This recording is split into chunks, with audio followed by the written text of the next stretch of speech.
Hello there, my name is Brogan Clombies, and this is a video demonstration of my pure data algorithm that I have been working on for Applied Research 2.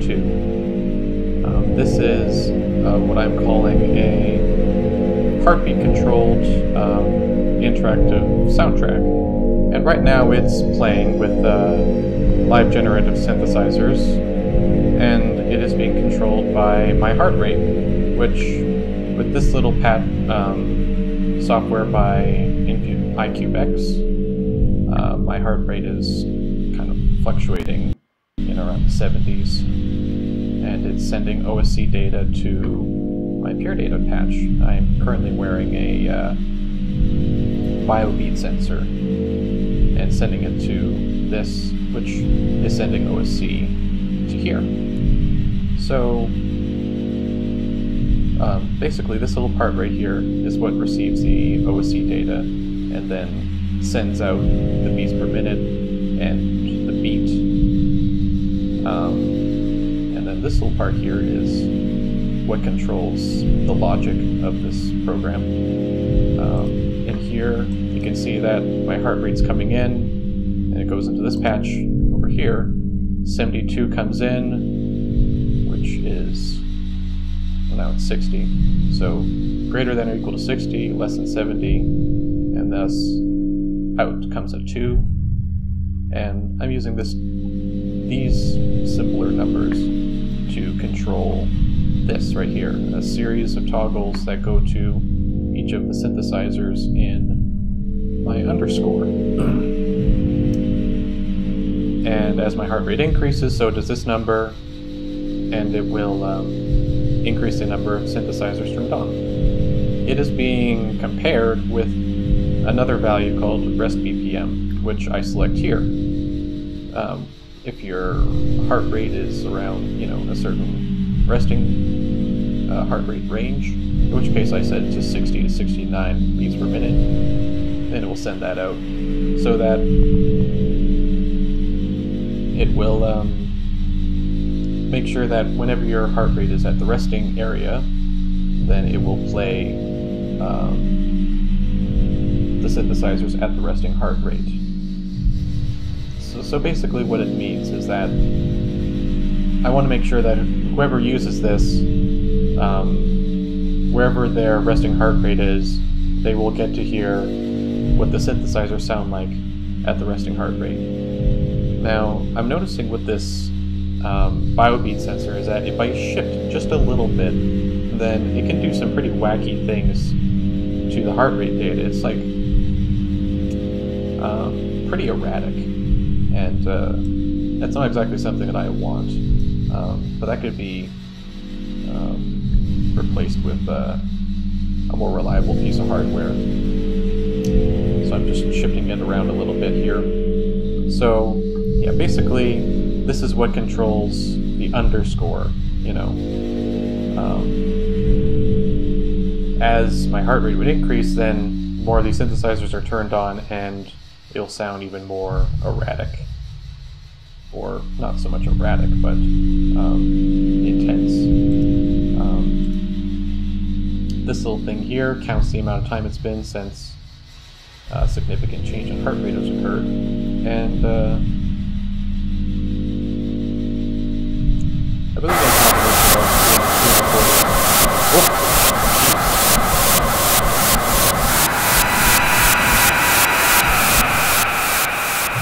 Oh, so that was an event. I'll get to that in a bit. So there's just, what I need to say is that there's two parts to this algorithm. There's the underscore, which is what we're hearing right now. It changes as my heart rate changes. And then there's the events, or the stinger, in the soundtrack. And an event can be triggered at any time because, you want it to be triggered at any moment in an interactive soundtrack. So basically this little function here is just like counting to a random number, and then when it counts to, in this case, 270, then it will output a bang,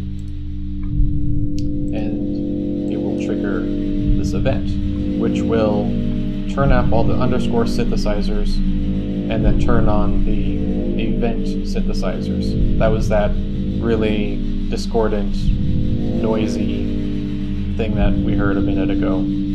And let's see, it'll take a snapshot of the current beats per minute, and then it'll store that for later. It will trigger an event synthesizer, and then it will wait for 6 seconds. And then if your heart rate increased since the event began, then it will trigger extra synthesizers and keep the event running. And if your heart rate decreases to a range close to what your reference beats per minute was at the beginning of the event, then the whole event will turn off and it will go back to the underscore as normal. So I have no idea when another event is going to be turned on. I'll just check. So right now we're at 123. So I'll just do a little demonstration with the settings.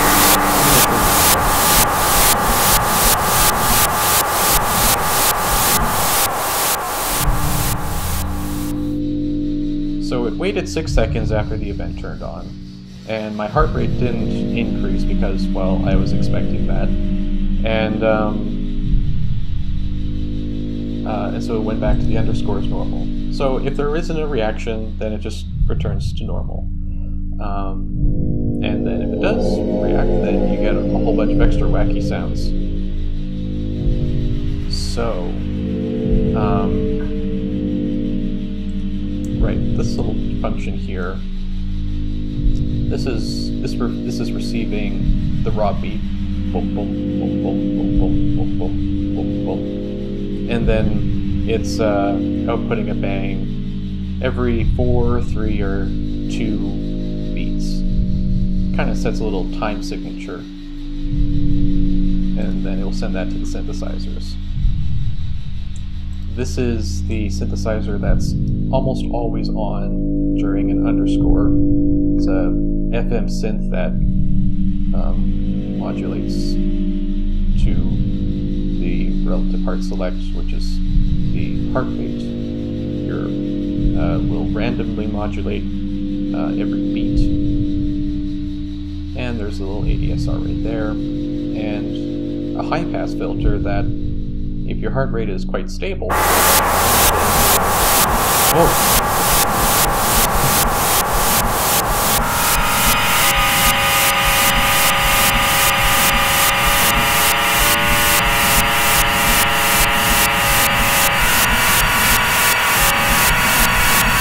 this event is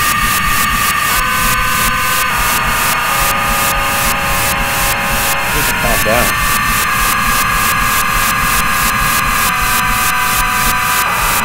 Because the event is still running because my heart rate increased quite a bit from that little jump scale. So I just need to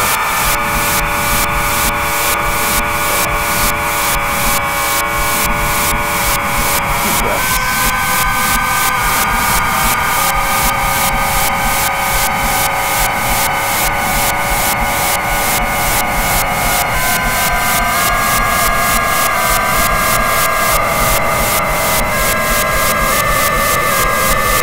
Demonstrating all the problems with this sensor. Given that it's still sending a very sporadic amount of data, that it actually doesn't really know what my real heart rate is. I'm going to have to turn this off right now.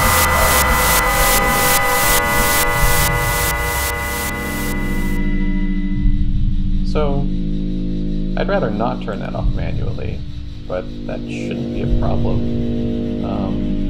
if the sensor data that was coming in was a little bit smoother. There's not really much I can do about that, given that the computer is running the pure data patch and this thing, and receiving data from the microdigitizer that's connected to the sensor, and also doing the screen recording with audio. So, anyways, I'll just continue. So this was, of course, the resting synthesizer, which we can hear right now. It's going whoa, whoa. like that. There's the resting synth right here, which turns on at a higher rate. There's the beat synth, which is just a little line, just going boom. It's kind of effective. It's bathed in reverb. The add-on synths, some oscillators, a sequencer, and as the heart rate increases, then more of these synthesizers are turned on way over here. Yeah, this one's on right now, and just turned on. This one is the two phasers that bounces between 420 and 840 hertz. It sounds like a siren. And some more synths, some sine waves, and they all have their own ADSR. This is the sound that happens when an event is triggered. It's got it's got the noise filter with lots of bandpass filters, multiplied by a slow phaser and a ring mod. So together they sound pretty noisy and pretty startling once they caught you off guard. Got the event react synths. These turn on if there's like a significant reaction, which we heard for that long duration. Another ring mod, and another two pairs of phasers that slowly descend, and some more oscillators over here. So this one, this is probably the most discordant patch in all of them. It's pretty noisy. There's the noise wave, which turns on whenever there's a significant change in heart rate, which seems to be happening quite a lot because of this erratic input data.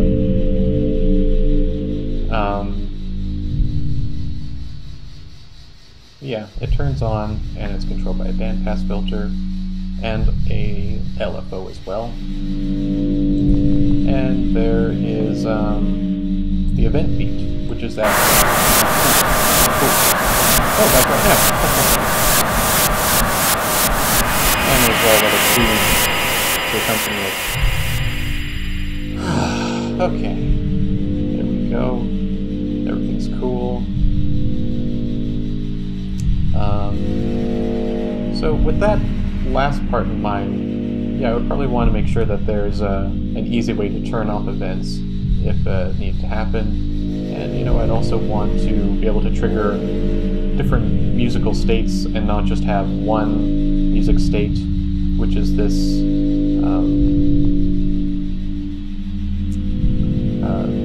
this sound we're hearing right now. I'd like to have different music states to be able to trigger scripted musical events. I do like using the generative synthesizers. I like the live sound within a software application, of course, but yeah, that's what I like. Oh, of course, there's a little audio mixer down here. Nothing too fancy here. Some reverb, some low-pass filters. Besides that, you just about heard everything. I will, let's see if I can trigger some higher heart rates.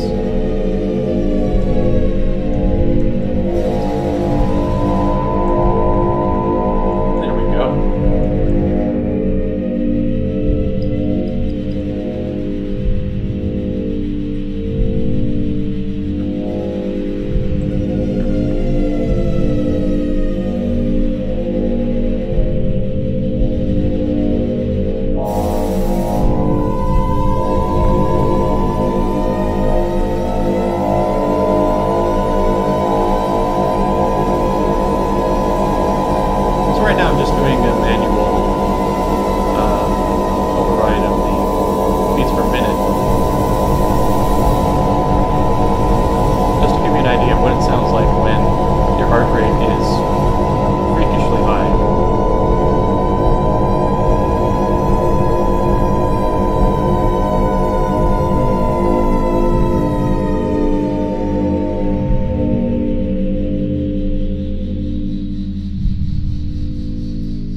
So with that, I think I will wrap this up.